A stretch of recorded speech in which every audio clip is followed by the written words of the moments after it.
welcome back to another episode of the Love, Death, and Movies podcast. I'm one of your hosts, Harry. With me, of course, is the pride of the West Coast, the best in the biz, Ash First Movies. Ash, how you doing?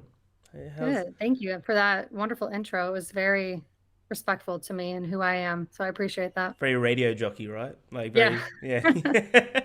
The best in the biz. Hey, I'm man. good. How are you? I'm very good. I'm excited to talk about this movie we're talking about today because this is the first time you've watched this film. But people that don't know, we are a review-based podcast of any type of movies that we kind of have on our watch list. This entire podcast is aimed to kind of break down everyone's watch list. So each and every month we're going to have a different genre. Each and every week we're going to have a different movie in that genre. We're going to pick it out and we're going to watch it and then we're going to break it down and review it. With this being the last week of the month of April in the year 2024, we are, of course, this will be the last film in the A24 genre, which we've been going through a bunch of A24 films. And I believe this was my pick. I can't really remember. I think it was a collaborative, let's do this.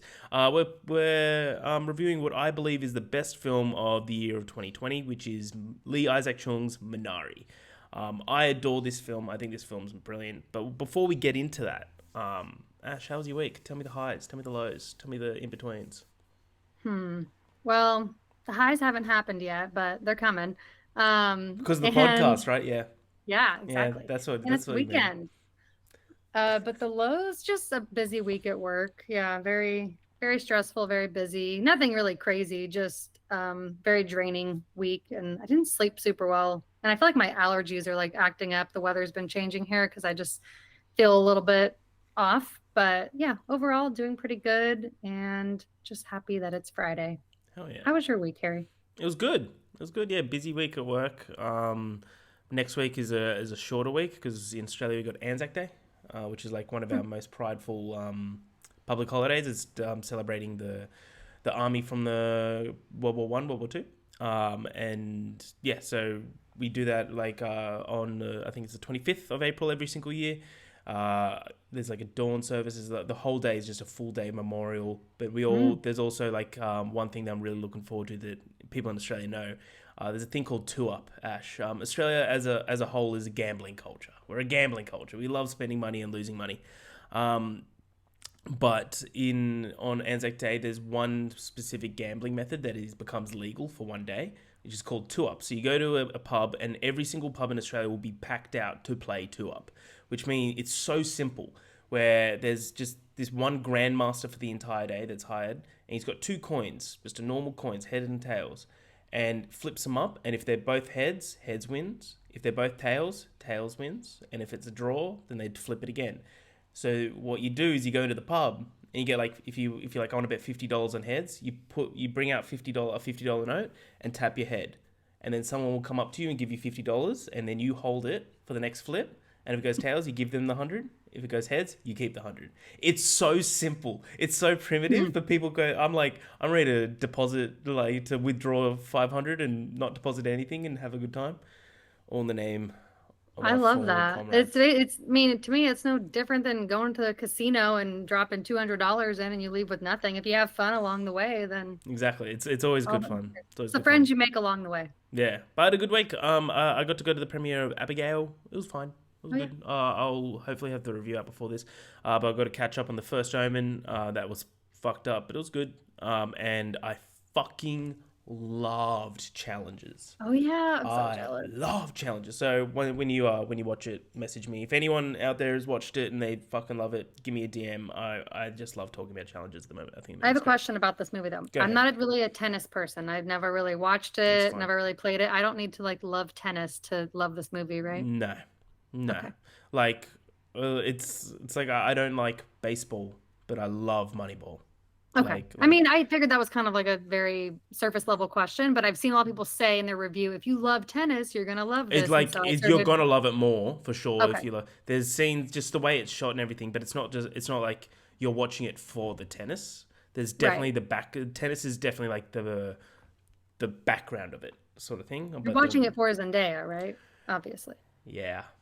Yeah, she's great. She's great. But we'll talk about Zendaya another week, Ash, because Yes. today we are talking about Minari, released in 2020, directed by Lee Isaac Chung. By the way, do you know Lee Isaac Chung's next film he's making? Twisters. Twisters. Yes, I can't wait for Twisters. So random. I love it. I think it's hilarious. But a quick breakdown is before we get to our initial review. A Korean American family moved to an Arkansas farm in search of its own American dream. Amidst the challenges of the new life in this strange and rugged Ozarks, they discover the undeniable resilience of family and what really makes a home.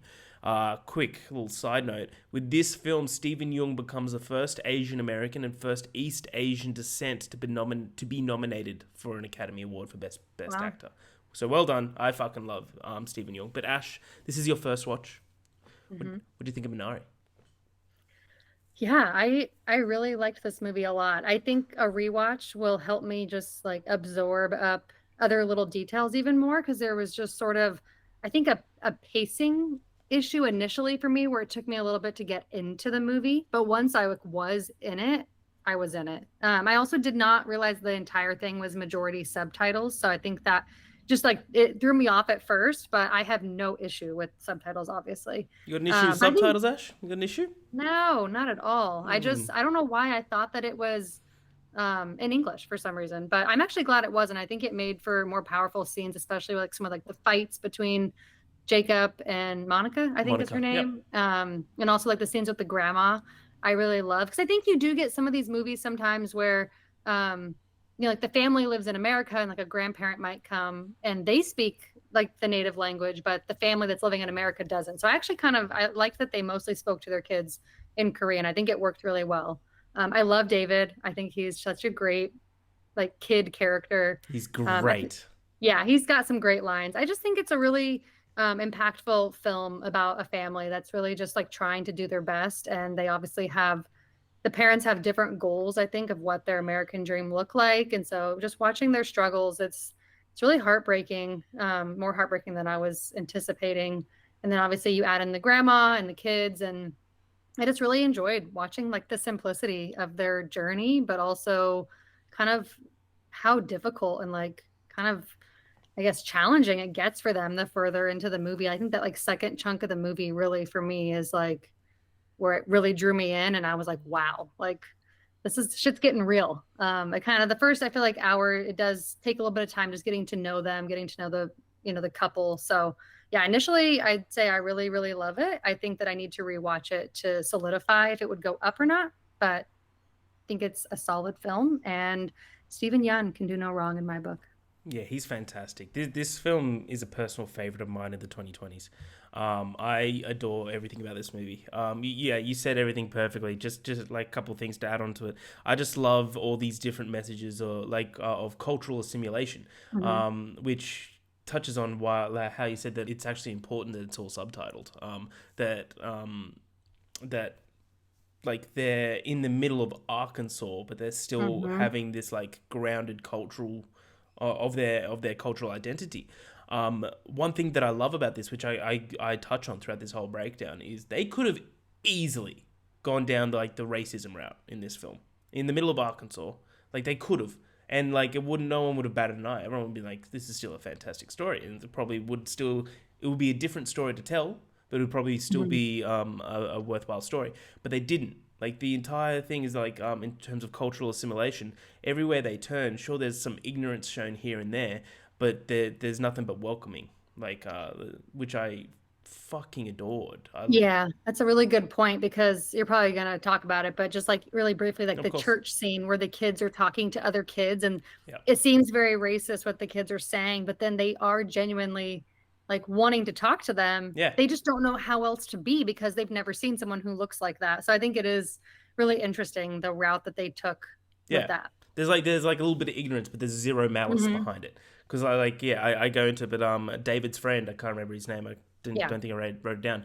He says something, and he goes, "Huh, cool. You wanna go hang out?" Like instantly, exactly. He's like, "You wanna be friends?" Like instantly. So I really loved that aspect of it. But we'll go into our ratings later on, of course. I wonder what I gave it. But let's go through the parts. I think there's like 7 parts. Yeah, 7 parts. So We'll go at a leisurely pace. Part one. I'm sorry, I don't have any names. Part one, the beginning. Not bad.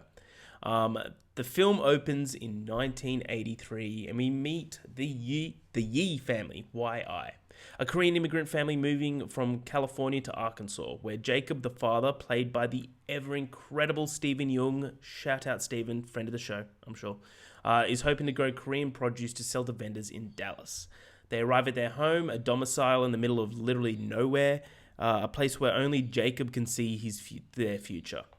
His wife Monica sees an empty home away from civilization, but Jacob sees an opportunity to grasp that American dream. It's also here that we find out that David, the son of the family, has a heart condition. He's frequently told not to run, both at the start of the film and throughout. Both parents get a job at a hatchery with a simple job of dividing baby chicks by gender. You can see Jacob's work ethic here. This is the part where immediately it's not like he doesn't see a job lesser than him. He's like, whatever job's put in front of him, he's going to do it as perfect as possible to get as much money for his family. He's always trying to do everything for his family, and he never complains. This is where we get a great scene between Jacob and David just sitting outside the hatchery, asking how he remembered California, and David replies, "We had nothing." That's right, yeah, we had nothing. He's desperate to find reassurance. Part 2, the new beginning. Monica continues to have doubts at this place, as she does throughout the entire film. There's leaks throughout the house during a storm, and there's a likelihood of a tornado. But I do like the line is like, it's a tornado update, not a warning. We're fine. I think he says it's a tornado watch, not a that's warning. It. Tornado watch, not a warning. We're fine. I think that's so funny. I love this movie. It's isolated. You can tell, like, that's Monica's main worry. It's isolated. There's nothing around. No school, no community. But most importantly, there's no hospital close by for David. Which Monica really, throughout this entire film, really emphasizes that should be the most important thing that they think about. Monica and David battle it out, as they do multiple times. Life was enough for Monica back in California. They had what they needed, but David was not satisfied. He wanted to provide the perfect life for his family, and a fresh start might help that. David declines the service of a water diviner, which is a person that finds the correct source of water on a big patch of land, and decides to dig a well in a spot that he finds on his own. This won't be the last time that he decides to do something for himself. I actually really respect this. Wait, I say David, sorry. I meant Jacob. My bad. I keep saying Monica and David. David's the kid. I'm not going to lie. Jacob sounds more like a kid name, and David sounds more like a dad name. Yeah. So I didn't even question it. Doing these notes, I definitely, at least the start of this, Monica and David battle it. No, it's Monica and Jacob. I knew who you meant, yeah. Cool. So Jacob declines the service of water diviner and decides to dig the spot out in a spot that he finds on his own. This won't be the last time that he decides to do something about for himself. I really respect this about Jacob. There was a quote, "Never pay for anything that you can find for free." Jacob enlists the help of Paul. I love Paul. An eccentric religious local man. Yeah. Played by Coach out of Remember the Titans, Will Patton. Coach Yost. You know, it's weird. The minute I saw you, I knew we were going to be friends. I love this guy so much. So weird. And this is my first point. For a movie that could have so easily delved into the vertical of racism, I adored that it didn't. It didn't go down that conventional route and instead focused on a family and a dream. So that's the end of part 2. So Ash, what do you think about this opening? What do you think about this family? Would you have been okay if, like, your husband's like, "Ash, we're moving," and then you arrive at a domicile in the middle of nowhere, and he says, "Ash, we're going to make some Korean vegetables"? I would have some thoughts. It's also not a decision that should ever be made by one person in a relationship or marriage, obviously. I don't know. It's tough. I feel like I really empathized with the wife a lot in this movie. Being a wife myself, I just feel like she was really valid in a lot of her feelings, but at the same time, like, I understood why he was doing what he wanted to do.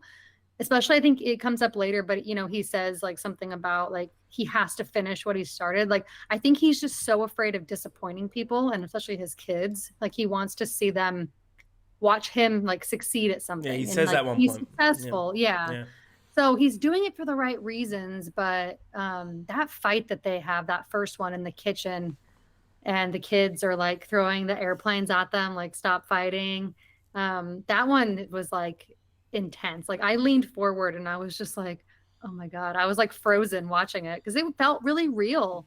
Um, which I really love when movies do that. I like when there's like no fluff. It reminded me of like Marriage Story, like where the fighting mm, just feels so authentic, even though it's really hard to watch as a audience member. It just feels real. It doesn't feel too scripted. It doesn't feel like they are going over the top. Like it just feels really genuine, even though it's hard to watch. So yeah, I really love their relationship. I love the kids. I love both of them. Anne reminds me of how I was when I was little, just like by the rules, always taking care of everybody, just like wanting to make sure that nobody gets hurt. And like she feels yeah. this responsibility to take care of her little brother and like take care of people. So I really liked her character. But David is just, he's just the best. David's awesome, and he only gets better. Like, He only gets better. Yeah. I just, even the little inkling we get though into him, his outfits, his little cowboy the boots, like I boots, just, man, the boots are amazing. so I think I've told you like half my family's from Texas. So like I don't know, seeing this movie, it kind of like it made me feel at home a little bit because they don't live in Arkansas, but they live in my grandparents live in rural Texas. Um, my mom like grew up like on farms, and like my grandpa like did farming since he was like 10 years old. I've been to Oklahoma, which basically looks like what this movie looked like. It looks similar to Arkansas. So I don't know, it was kind of like it made me feel at home a little bit, which I was love kind of that. like a nice feeling. So yeah, I really loved this first couple of scenes. And I think the scene with David and Jacob outside the hatchery is a really good one Yeah. because he says something about like the male ones are useless, so let's not be like them. I Mm. think that kind of again shows, even though he's kind of joking, I think he really is trying to like do something purposeful with his life and teach his son that he also needs to like work hard and like, do something with meaning. So I really like that conversation. Yeah, it's such a good scene. I just love the introduction with Paul. How there's not just like a he go like this is what I love about this film. It cuts the fat. Like we could Hmm. have had a 5 minute scene of Jacob going to town and trying to find someone to help him out and finds Paul. But it's like no, Paul's just there. It's like yeah, he's enlisted him. He's helping him, and slowly and slowly you find out like more and more stuff about Paul, about how like kind of quirky he is. But at no point do Kind you. of. Yeah, he's very quirky. What he does every Sunday, Jesus, with I the think I cross. have too much religious trauma. I would every time he would start doing something, I was like, oh, okay, I it's sending me back to being like 12 years old. yeah, like I loved it when like just like little things like he's helping him on like there'd be scenes where like there's no dialogue, it's just like that music tone Hmm. across of them farming, and then he points up to the sky to Jacob, and there's some sun coming through the clouds. He's like, oh, like Yep. that's heaven. I think that's hilarious. Yeah, Um, he really commits to the bit. I will say, like Will Patton definitely like he is it Will or Bill Patton? I don't know. He gives it Will his Patton. all. So I do appreciate that. Yeah, he's awesome. But yeah, I just love this initial friendship that they have. I think it's going to be great. But yeah, let's continue. So part three, to help with the children during the day, they arranged for Monica's mum Sunja to travel from South Korea. And straight up, I adore this character. I'm pretty sure she won the Oscar for Best Supporting Actress, She's fantastic. which rightfully so. So David and Paul, Jesus, I keep saying David. Jacob and Paul. I don't know why. I'm gonna How wait. because you wrote it. It happens. It's all Yeah, good, Harry. I think it's hilarious. But they are two very kind of similar names. Hmm. Jacob and Paul start to create a farm and a friendship. Paul is wild, eccentric, religious, but Jacob just does not judge him for that at all, which I kind of like. There's one moment where he cracks where he tells his wife, or he's just like, "You said that he was a bit over the top. Why would you get him to do all that stuff with the Hmm. when in later on with the grandma?" But I think that's just Jacob kind of breaking. That's nothing against Paul. Paul teaches him the Arkansas way to grow crops, and it's a really wholesome scene between the two men. They're just trying to find happiness and peace. So Jacob is forced to. Here we go. David is forced to share a room with his grandmother, and he avoids her because she does not conform to his idea of how a grandmother should be. She may not bake cookies. She sure as hell, but she sure as hell can play a hand of cards, and she basically teaches these kids how to gamble. I think it's awesome. Awesome. And the card game played by the grandmother and the children is called Go Stop, which is a very well known and fairly popular game in Korea. Um, so Sunja takes the kids and plants seeds of Minari by the creek. And she tells them how resilient and useful the plant is, predicts plentiful growth. Sunja attempts to adjust to life in the States and bond with the children. Fun fact here, the whole film is shot in 25 days. And Wow. all the scenes in the creek were shot in one single day. So every scene that you think of by the creek, it was all shot in like an afternoon, which is great. That's crazy. Like I love hearing that. That's very like guerrilla filmmaking. It's like we got to get this all Hmm. done right now. Like in and out, in and out. But I love this scene with the Minari seeds. Especially like leading up to it because they go down to that creek and Sunja's just like this could be good for Minari. And then later on they go back and she even mentions it to Jacob and Jacob's like, I'll think about it. She's like, what do you think about? I'm just gonna do it. Like Yeah. I'm like, why are you thinking about this? There's no point. I do enjoy that. So part four. The Yee family go to church, and at the start of the service, the Reverend asks if there's anyone new here to stand up. Reluctantly, they do, and the Reverend says, "What a wonderful family. Thank you for being here." I love that. They are so welcoming, except for the blatant, slight, ignorant racism from the kids. But hey, kids will be kids are here, I guess. No malice at all here, though. All positivity. Again, they could have gone down the racism route, but they do avoid it. This is the American dream that they wanted. I do, as we said a bit at the top of the show, these little scenes of like David's friend saying something a bit questionable, um, about like the flatness of his face, and then he's instantly like, "Oh, interesting. You want to go be friends? You want to go? You want to come sleep over at my house?" Like instantly, like there's no malice behind it. It's just kids being curious. Sunja continues to try and bond with the kids, but David once again is reluctant to a point where he gives her a bowl of his urine, telling her that it's Mountain Dew or mountain water is what they call it. Hmm. Which I really enjoy that. We get a little montage of their life passing by over the next couple of months. Their place in this community is becoming strong, and their crops are growing. That is until the well that Jacob dug up it becomes dry. And Jacob is reluctant to pay county water, but is eventually forced to do so. He wants to do, as he said at the top, never pay for something he can find. I love these farming scenes between Paul and Jacob. They're just really very simple. They're very intimate, but they're very, very powerful. Where it's just they're just going through the farm, and then Jacob just turns to Paul and goes, "Paul, good job, very good job." I love that. So that's the end of part four. Well, would you anything here to take away for you, Ash?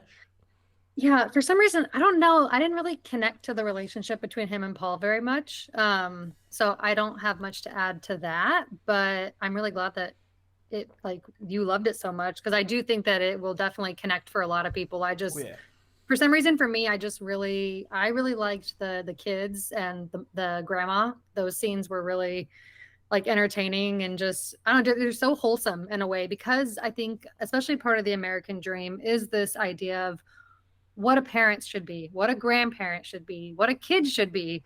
And I love that like she just comes in and she's just like, this is who I am, and I'm not gonna pretend to bake cookies. I'm not gonna make you little sandwiches. Like yeah, I'm just gonna hang out. Like I love that they didn't try to meld her into something that she wasn't, but she still cares, and you can still tell that she wants to spend time with them and take care of them but in her own way, which I think a lot of people can relate to. And I would imagine that, like, culturally, for people who aren't like Native Americans, I can imagine that almost like you may not know it in the moment as a kid, but I would imagine that, like, looking back on your childhood, you would appreciate those kind of moments. Like, I appreciate things that I learned from my grandma, even just like her being Texan and me being from California. Like, I don't know. I just think that it's special. So I think it was really nice to see those moments. The peeing in the cup and giving it to her.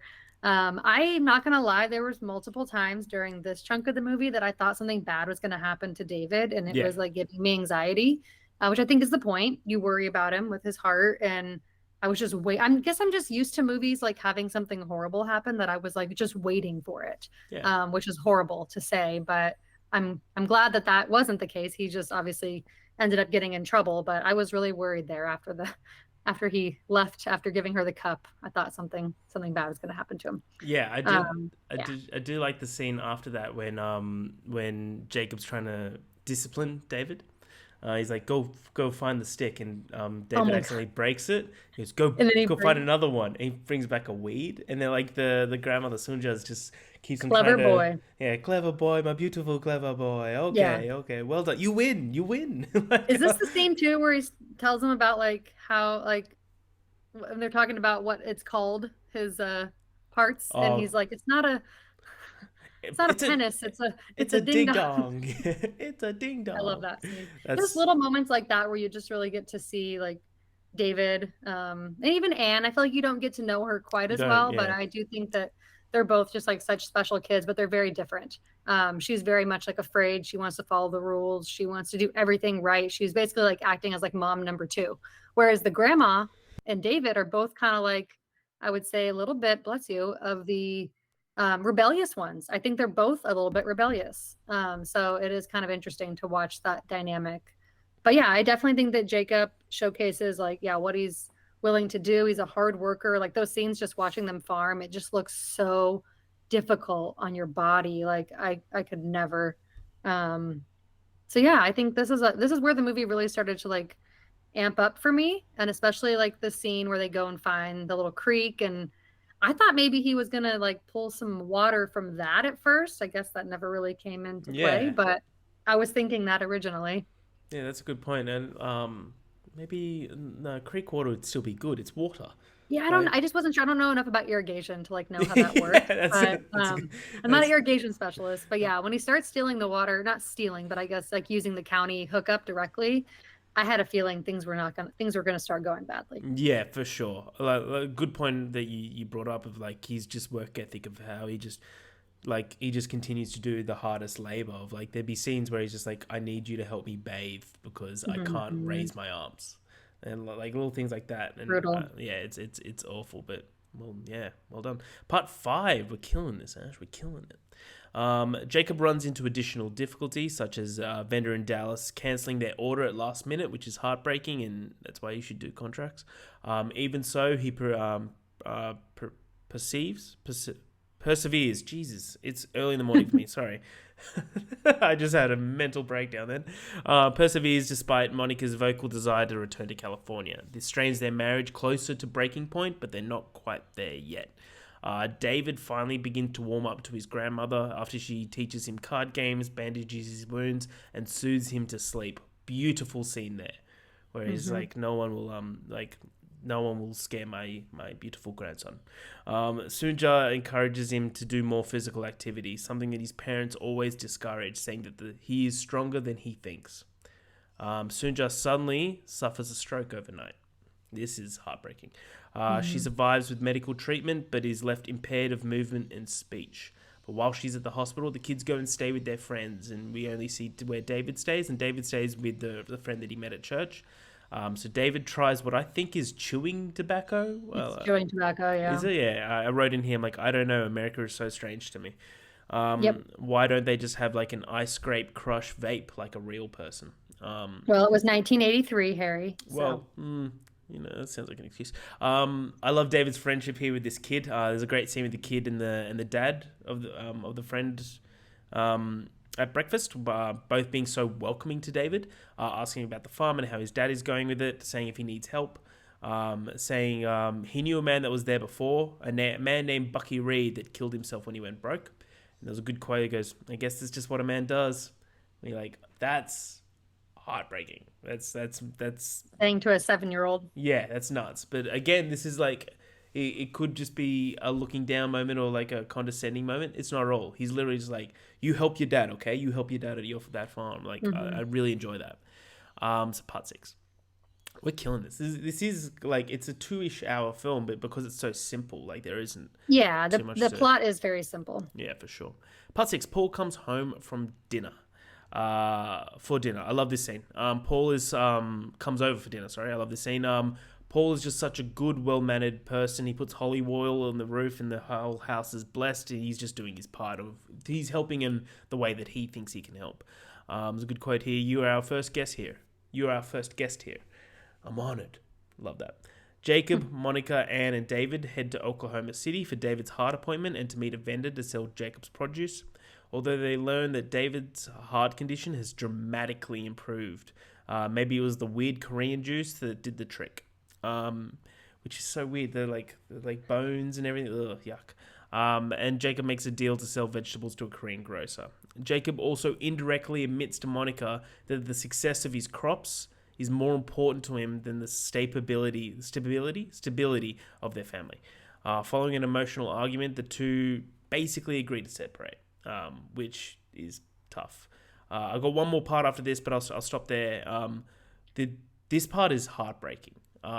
Like it very much for me. I see this part of like of the obsession that Jacob has towards this dream, this fantasy that he has, that he wants to basically, as he says, this is the section where he says, "I need them to see me to succeed in something," which I totally get. Like he can't just keep doing what they're doing and still have like self-respect the way that he wants it. Like Monica keeps saying that we can go back to California and we can easily pay off all our debt there. And he's like, what, just by sexing chickens for our entire life? Is that all we want to do? But yeah, like, did this scene hit you as hard as it hit me? I don't know if it hit me as hard as it hit you because I think you like this movie a little more than me, but it did hit me. This is where it really started to like sink in for me. The second chunk, I would say this part and then leading into the next part you're going to talk about, which is just so intense. But yeah, I think one thing I really liked is that we did get to see some sort of information about David's condition because I wasn't sure if they were going to like actually touch on that or we were going to see him see a doctor. But I do love this idea that he's improving, maybe because like his spirit is improving, or maybe because something the grandma's giving him is working. Maybe because But his strength is actually helping him because maybe, grandma's yeah, pushing him. actually like doing some activity, going on these walks with her to the creek, running around. Like, I don't know, I think it's easy as a parent probably to get, I'm not a parent, so I don't know, but I would assume like you get really overwhelmed, especially with illnesses and your kids, and you kind of want to like hover over them and like protect them. But maybe what he really needed was to just kind of live. Yeah, So I think that concept is really interesting. And then, yeah, I think that, oh, Jacob, I don't he's know. kind of blinded, isn't he? He's kind of blinded. As someone who, is a spouse, I don't know. I think he's being really selfish in this movie, Hmm. and I think he gets more and more selfish as it goes on. I think it's okay to want what he wants, but I think the way he's going about it and how relentless he is which I think you can kind of see in the next chunk of the movie that you're going to talk about. It can blow up in your face, for lack of better term. I just, it's really heartbreaking. It's really hard to see a family go through something like that when they've clearly worked so hard to get there. So yeah, I think this is a really impactful moment. I think especially when they have that conversation that you're talking about that leads to like the separation. I think that one is definitely the most heartbreaking, even though I think the first fight is like the most like, ooh, like shell shocking. I think this one is definitely the most like heartbreaking and impactful. So yeah, I really think this is where it picked up for me. And I think what you're going to talk about next is where I was like, holy shit, this Yeah. movie. Well, how'd you feel when like that scene happened where like the kids woke up and Sunja had a stroke overnight? Like, That was really sad. I wasn't sure. She didn't look like she was gone. yeah, So I was curious what was happening. But I hate that it happened like right after she like snuggled him to sleep. I thought that was just like, really? They were finally like bonding, I feel like physically too, because he was very much like, don't touch me, don't kiss me, don't hug me. Like he was very anti-physical touch with his grandma up until that point. So it really made me sad to think that that was like the moment that it happened. But um, yeah, just so sad. I hate that kid had him do chewing tobacco at 7 years old. That makes me so sick to my stomach. what Ugh. is chewing tobacco? Like, do you just put It's it in your mouth and you literally suck? tobacco that you stick like in Oh, your mouth right here, in your gums, and you just leave it there. mm. It's disgusting. My brother does it, and I hate it. So yeah. Is that the one where you Um, spit out? Right. Yeah, yeah, No, it's thank you. disgusting. Usually there's like a cup nearby, you like spit into it. Also the dad told his kid not to say to the mom that he came in late or that he showed up that morning. Oh, I didn't even notice. Yeah, that's Yeah, he hilarious. was like, "Don't tell your mom I just got in this morning," like basically insinuating he was out all night. So I Yeah. love that. But I love that about kids. They don't judge. Like David and him are just like you said earlier, there's ignorance, but it's not coming from a place of malice because kids don't, that's a racism is taught. Like it's something they have to learn. And so I feel like I like that you said that, because I think it's true. This movie showcases the ignorance that exists, but not necessarily the malice behind it. This community is still like very accepting, even though they don't really understand maybe what they're going through or have never met anyone that looks like them. They don't necessarily treat them poorly because of it. So, I think there's a lot of great moments here, and I think what you're going to talk about next is definitely like my favorite chunk of the film. Yeah, this next part's nuts. Part 7, final part. Sunja accidentally sets the barn containing all the produce on fire in their absence, because even though she had a stroke and she's very has a inability for movement and speech, she still tries to help out around the property. Upon arriving home, Jacob rushes to save the crops, and Monica soon follows. And eventually the fire grows out of control, but they decide to save each other while leaving the barn to burn. A distraught and confused Sunja begins to wander off into the distance as Anne and David call her to come back. Seeing that she's not responding to them, David breaks out into a sprint to meet her, blocking her path. Sunja then seems to recognize David for a moment and reaches for his hand, and the grandchildren lead her back home. The family is asleep on the floor, collapsed from fatigue of the night before. Somehow, through this heartbreak and pain, it actually brought them together. This is the first shot of the entire film where they actually look like one unit of a family. Above them, Sunja is awake in a chair, watching them sleep with a subdued expression on her face. Sometime later, we get Jacob and Monica with the water diviner to find a spot for a well. They mark it with a stone, signifying their intention to stay on the farm. And Jacob and David then head to the creek to harvest the Minari that has grown super successfully, with Jacob noting that this was a good spot Sunja picked to plant them. And we never really find out what happened to Sunja. Are they still? Is she still living with them? I'd imagine she is, but I feel like it doesn't matter. Just even that little impact there of they're using the Minari that Sunja planted, that automatically says that even if she's there physically or not, she's there.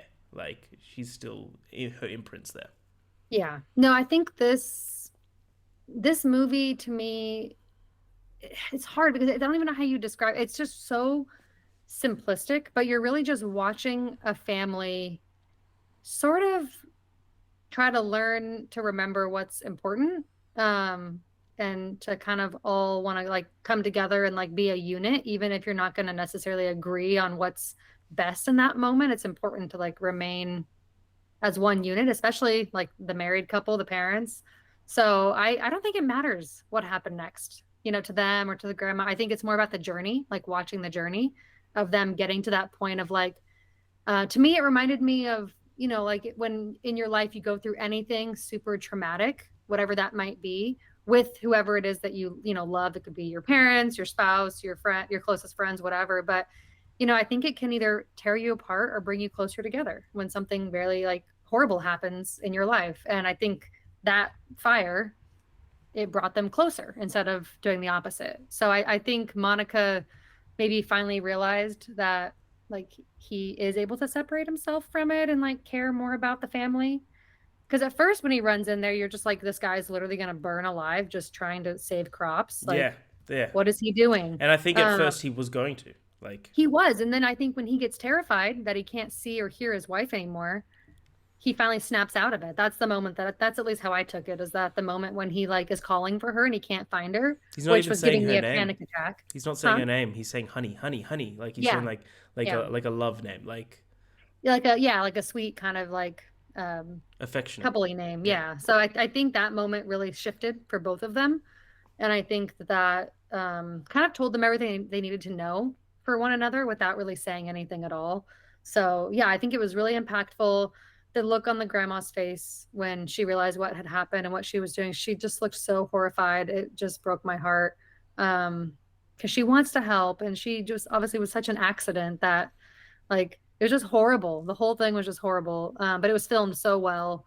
I love the tension that it builds. You don't know what's going to happen. Again, this was a moment when I was like, is the grandma going to die? Yeah. Is one of the parents going to die? Is David going to die while he's trying to huff and puff and run after her? You have so much anxiety running through you during those moments that it really pulls you in. And so I'm glad that none of that happened. I'm glad that it was mostly a happy ending. But I think movies that can make you feel things like that are the ones you're going to remember. So, Yeah. yeah. No, you said it perfectly. I love the simplicity of this. I Yeah. like throughout it. Like there's there isn't like a catalyst and a resolution or anything like that. Hmm. Like it's like everything's burnt down. We got to start again, but we'll probably do it together this time.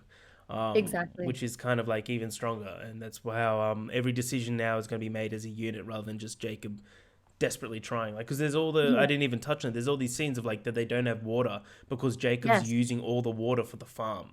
Which is insane. Like your Nuts. children don't have water to go like take a shower or Yeah, take or a bath or drink. Yeah, drink. Yeah, like those moments that's what I mean. He's so selfish. And I think you said it perfectly. I think this is like a fresh start to do it the right way. And I think he finally learned that, yeah, you can do things and go around like the normal process and you can do everything yourself. But I think Jacob also learned that part of the dream is also knowing what you can't do, yeah, and he learned like, yeah, maybe you're not the best at selecting where water is because you have no idea what you're doing when it comes to irrigation. Like maybe you should get someone who knows what they're doing, to help you out. So I think he kind of had to let his ego go a little bit. And I think that fire really for him was like a big wake up call in that department. So like you said, he could do it over, but do it the right way and do it as a unit and actually make those decisions together so that everyone can be successful, not just him. you're away with words, Ash. Before I ask you for your final score, do you want to know how Lee Isaac Chung came up with the idea of Minari? I'm assuming that maybe it was inspired by something in his life.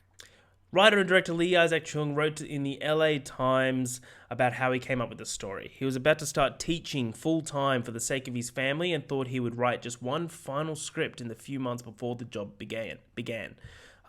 Desperate for inspiration, he closed his eyes at his regular coffee shop, and the words Willa Carter rang in his ears.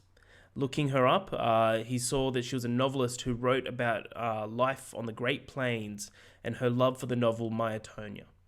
He learnt that Carther initially imitated famous novelists who wrote about city life, thinking her rural experience wouldn't be accepted. She felt unfulfilled and then wrote successful rural stories that were true to herself. She said, quote, "Life began for me when I ceased to admire and began to remember." Reflecting on this, Chung said, I wondered if the voice was leading me to these words so that I would begin to trust in my own.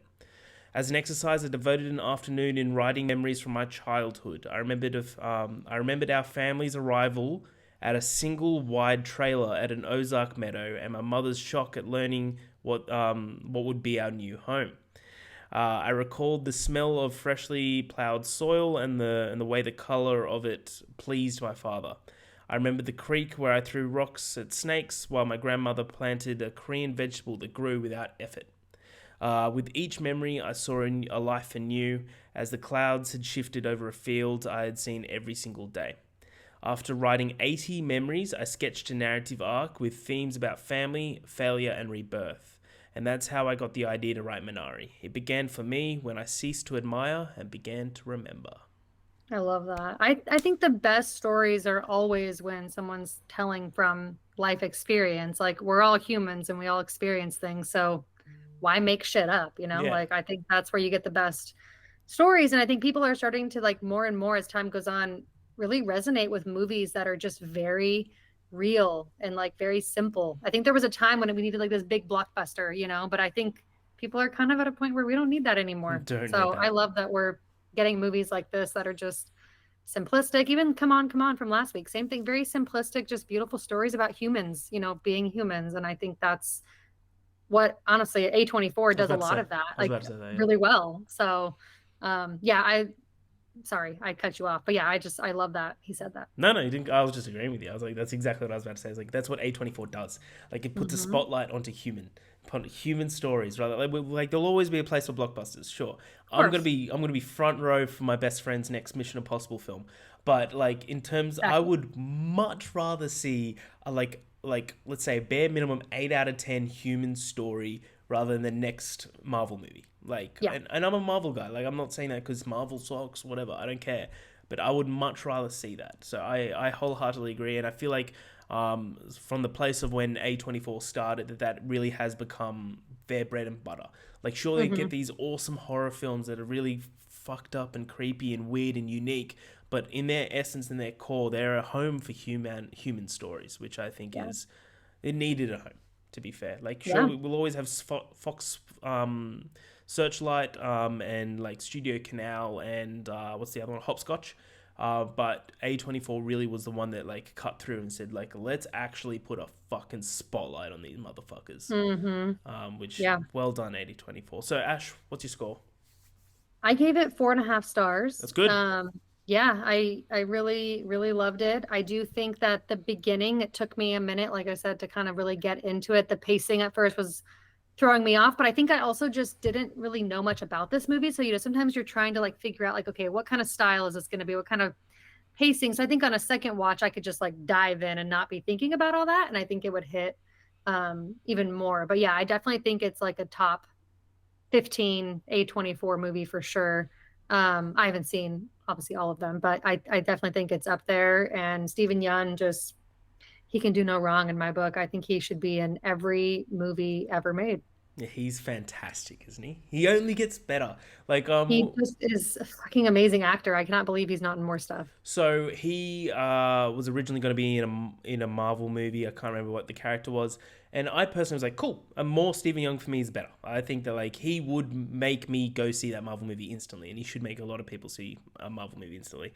But then he dropped out because of scheduling issues, and the scheduling was because he was making another film with Lee Isaac Chung, and I'm like, cool. Amazing. I'm like, that sounds incredible. Yeah, I think that's better for him. I don't want Marvel to or MCU to ruin an actor that's so good by like kind of Taking up blocking his him into time. that corner. Yeah, taking up his time. Because that's the one thing, like Marvel sure like gives them a bag and gives them financial security and could give them great movies, but it kills schedule time for them, which is what it is, sort of thing.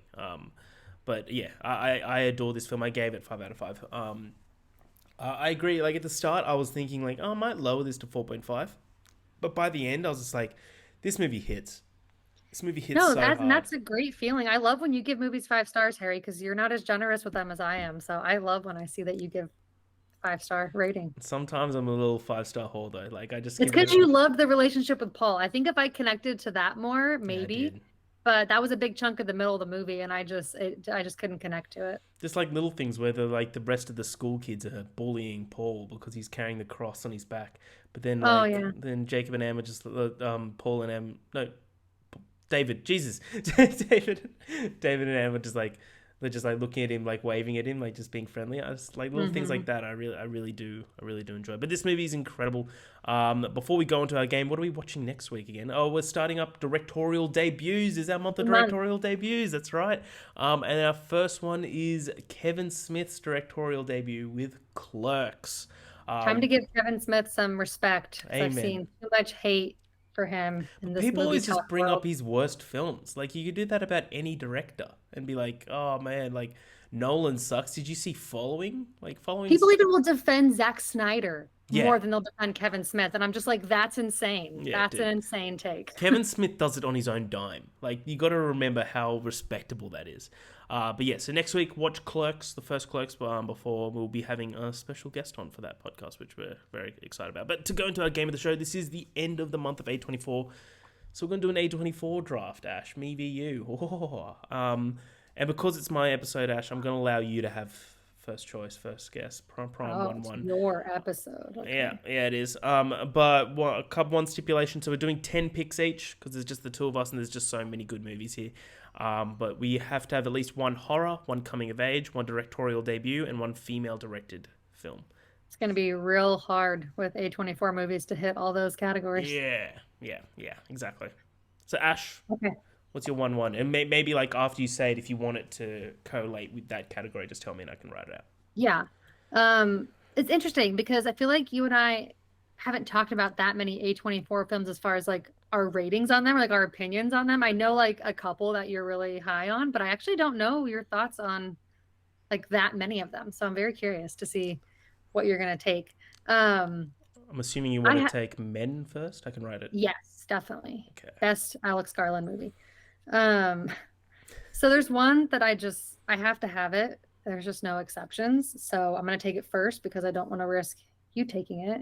I don't think you love this movie as much as I do, but I think you do like it. Um, I'm gonna take it under coming of age.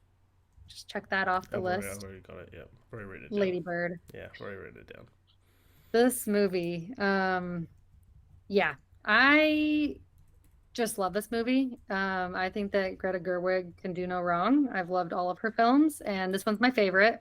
I think it's written perfectly. I think it's such a great daughter-mother relationship. And Harry, if you didn't know this, where it's filmed in Sacramento is very close to where I grew up, and I frequent there often. So How would I know that? I don't know if we've talked about Oh, it. right. I was like, I'm not sure if you were checking on me when I was a kid. I know people are always like, "Oh, Ash lives in California. She must live in LA." Fun fact: there's like so many other cities in California besides Los Angeles. So I don't live in Los Angeles, but I'm not going to say where I live, obviously. So that's the closest I'll say. But yeah, I love this movie, and I just also like having a movie that actually represents like a place where I grew up is very rare and really special to me. And I love that Greta Gerwig grew up there. So Love yeah, that. very connected to this movie, and it has to be on my list. So, Great pick. Well, first one I'm going to do is a directorial debut. okay. And I'm going to go one. It's a kind of a recent film in the last couple of years, which I think absolutely destroyed me. We might be I know what reviewing it in the next couple of weeks, which is After Sun. I had a feeling. I adore After Sun. Actually, I made a choice. I sorry, knew I not wasn't gonna directorial get it. debuts. I'm going to do that for female director. Sorry, female director. Oh yeah, smart. Great film.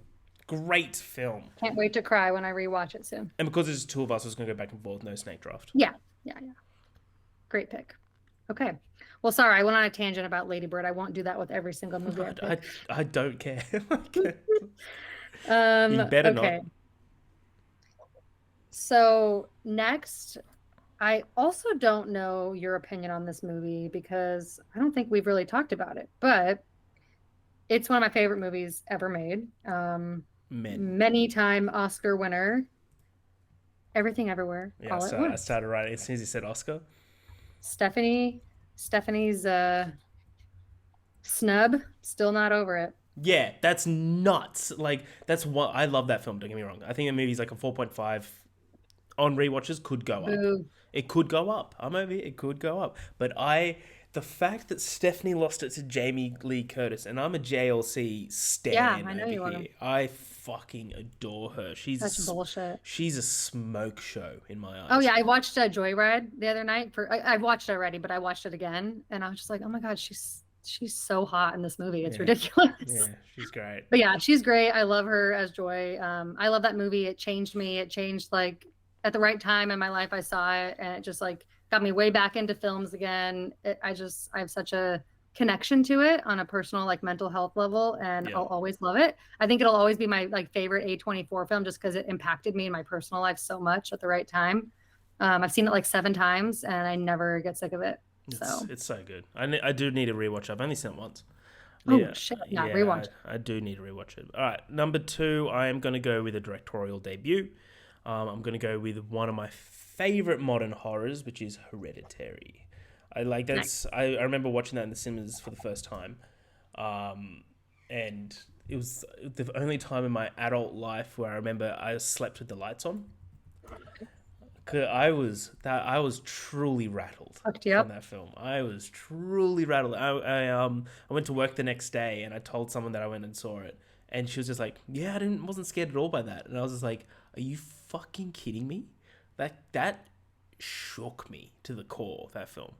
It's being re-released in IMAX as well. I'm keen to. I cannot believe that's his directorial debut. That's nuts. Insane. It's very. That's impressive. Actually crazy. Impressive. It's my favorite one that he's done for sure. I'm definitely more like of a slasher or like bloody horror fan, you know that. But I think Hereditary is so impressive, and it obviously is very impactful. And that type of horror it really changed what the definition of like a horror film can be, I feel like. And obviously Toni Collette is just she's the greatest actress all-time performance. You know me with Toni. I do believe she's the greatest actress. You give her the respect she deserves. I appreciate that about you, She's Harry. also gets classed as a smoke show on this podcast as well. Just letting you know. Love it. Especially Love it. her and Mafia Mama. Whew. I haven't seen that one. Oh, That's funny. Great pick. Great pick. thank you. So wait, you're doing that as debut though, right? Not Directorial horror? debut. Yep. Okay. All right. Well, because I'm running out of options, for debuts that I really want to take, I'm gonna go ahead and do that. And I'm gonna take Past Lives, which is my favorite Oh, movie from last good year. pick. My list is, one that is gonna make you cry a little bit, but that's all right. Yeah, no, well So done. No, that's yeah, that's just a movie I can't stop thinking about and probably won't ever nice. stop thinking about. Nice. I'm picking a movie I think I like less than other people, Hmm. but I need a good one for coming of age. I'm gonna get the Oscar Best Picture winner, Moonlight. Moonlight, nice. Yeah, I had that on my short list as well. I really love Moonlight, but I don't love it as much as other people seem to. Like people say it's like the best A24 movie, Yeah. and I had a hard time connecting with like the last chunk of the movie. I really liked when he was a kid Mm. and when he was a teenager, but when like once he's like an adult, it kind of like threw me off a little I bit. need to watch it again.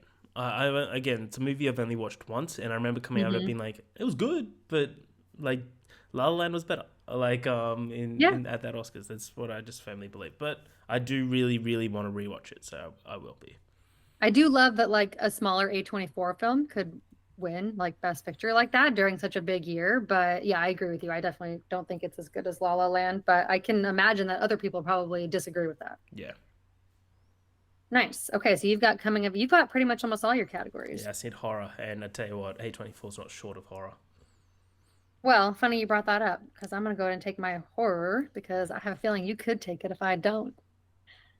I'm gonna take Talk to Me It was one because of it's my two. It was. favorite. Well, not my. I think Evil Dead Rise is probably like my favorite, but I think this was the best horror film last year. I agree. I think Um, Evil Dead Rise was my favorite last year as well. I it's watched it just more again. fun, It's like more so gross and fun. good. Yeah, The like I know we should be talking about Talk to Me, but the title shot in I Evil know. Dead Rise, it slaps so So much. good. I still think about it. But yeah, I think Talk to Me is just one of the better A24 horror films. I really love Pearl. I think I love it more just because I'm connected more to that character. But Hmm. I think Talk to Me is a better film. I think it's such a cool concept Oh and yeah, no argument I over love here. the way that they implemented it all. So Zero argument over here. Um, I think this is a horror, a psychological horror for sure. Hopefully, unless it gets vetoed, The Lighthouse. I have this conversation so many times because it's like fantasy. Hmm. Is it, let me see, is horror listed on Yeah, Letterboxd? like if it's on Letterboxd, I say do it.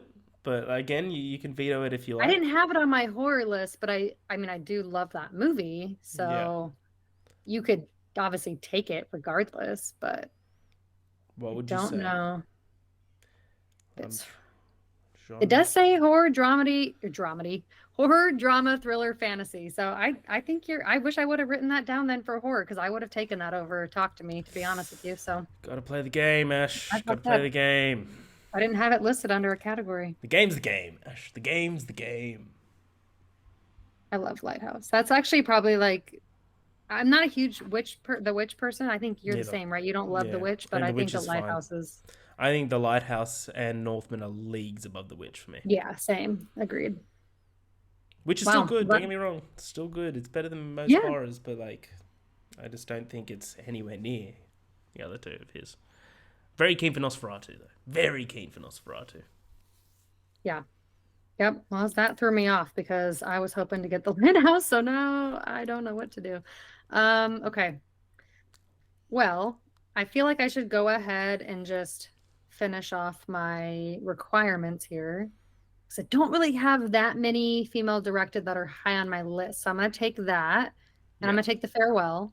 Nice. Yeah, that I was what love this movie. I was debating the farewell or I think Aquafina is fantastic in that movie, and anybody who shits on her should watch that movie. Aquafina is fantastic, isn't she? Hmm. Okay. Now we like to play. Okay. I got Mhm. two. I feel like you would take the other one if whichever one I pick here. So I'm gonna go with what I believe is the better film with First Reformed. Oh, so good. So good. I loved First Reformed. Yeah, see, like I rate that higher than some of the movies on my list, but I just I don't know. I feel like I'd rather rewatch Talk to Me or something like that than No, I get rewatch it. First Reformed, but No, I it's get such it. a good movie. It's so damn good. So, We are Ethan Hawke stans here. amen. Friend of the show as well. Oh yeah. Yeah, he actually texted me the other day. Yeah. He just sends me like emojis of hawks every now and then. It's crazy. I'm like, Ethan, get out of here. So funny, Harry.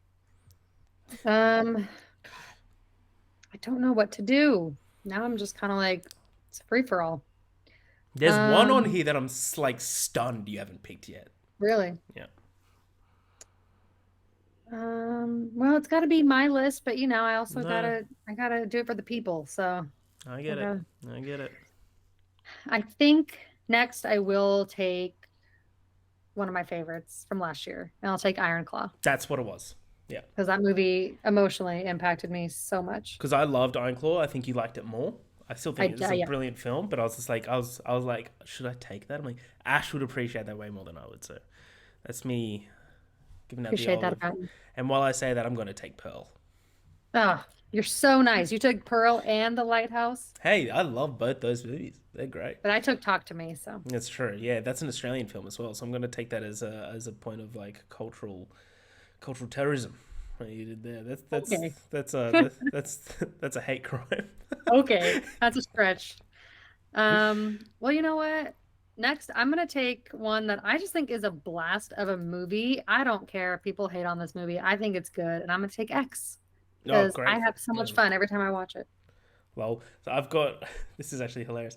How I write it out, I'm like Ash 1 to 10, but after each one it's like an X, and then I like replace the X with the movie title. So it's like backslash, XX. yeah, backspace, and then put it again. I thought it's funny. I love that you actually deleted it and typed it again. Yeah, because it's just mental images. I was actually gonna take X, so well done. Okay, we get into. Only a couple more left. Could do that. Oh, I'm gonna take Uncut Gems. I was gonna say I haven't seen that one, so you could obviously wait till the Oh, end. I forgot you hadn't seen it. Stupid Harry, stupid. Harry, what are you doing? Yeah, you need to watch Uncut Gems. Uncut Gems. Yeah, is great. it's happening. It's happening soon. Okay. Let's see. I'm trying to get some variety on this list. So I think I'm gonna skip around. No more horror right now. I'm gonna take God, I'm torn between a couple. You know what? I'm gonna go with an anxiety-inducing one. It's not Uncut Gems, but it is Good Time. I was gonna say, I was like, can I guess it? Because it'd be good time. Yeah. I love this movie. It surprised me how much I loved it, It's but I'm a n- big Robert Pattinson fan. It's nuts that you love Good Time, but you still haven't seen Uncut I Gems. know. You'd I love know. Uncut Gems. I struggle with Adam Sandler not in comedies. I really do. I did not That's fair. love Punch Drunk Love, so we'll see. Yeah, he's Very different movies, I know, He's but- so good in this though, like I've heard. Yeah. wholeheartedly. Okay. Could just take that. So no, you're taking that. That's fine. I'm taking that. I'm gonna take with a great modern sci-fi. I'm gonna go Ex Machina. Nice. That's my 8th. So we both got 2 left. I want all of the movies. Okay. I want them all, I know. I don't know what to do here. and I want them now. Yeah. I am between two. I think that I'm going to take one that is just so devastating, but so good. Ooh, can I And guess? that is A Ghost Story. Ghost Story. Damn, I was gonna guess That scene of her eating the pie that. Oh, is could you imagine how many takes that took? like, there's only so much you can eat. she's so good. It's ridiculous. I'm not a huge fan of her sister. I forget her name, but Rooney Mara is You know who she's married to? fabulous. Isn't she married to Joaquin Phoenix? Yeah. Imagine that fucking household. Yeah. Yeah. Oh, it's Kate Mara's sister. I never put that together. Yeah, Kate Mara, she's fine. I haven't like been ever like wowed by her. Oh, Rooney Mara definitely has the talent chops in that family. Yeah. I wholeheartedly agree there. Okay, cool. Um, well, I'm gonna take Minari. I was gonna say I'm surprised you haven't taken it yet. Yeah, I'm gonna take Minari. I have to. You gave it 5 stars. That's got to be a top A24 for Oh, you. I love Minari. Love it. We'll talk about it one day. Oh my gosh, my final one already. Yeah. Yeah. I'm Good. struggling here. Okay. I have to stay true to myself, and I'm gonna take 20th Century Women, which I know you haven't seen, so I saved it for last. Nice one. Mike Mills, we talked about it last week. It's just absolutely phenomenal. The cast is so good. Includes Elle Fanning and Greta Gerwig. Harry, put it on the list. Watch it. I'll put it on the list. I'll watch it when you watch Uncut Gems. Okay, deal. Okay, so I could go like down so many different routes.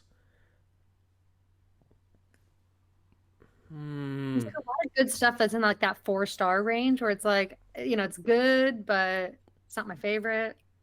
Yeah, like I'm just gonna be thinking out loud now because you can't pick anymore.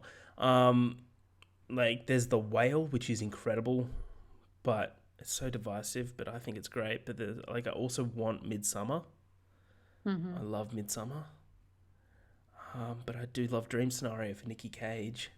You're such a Ari Aster boy. I am. And a Nick Cage. Little Nick Cage S word. I'm going to go Midsummer. I'm gonna go Midsummer. Sounds so unsure.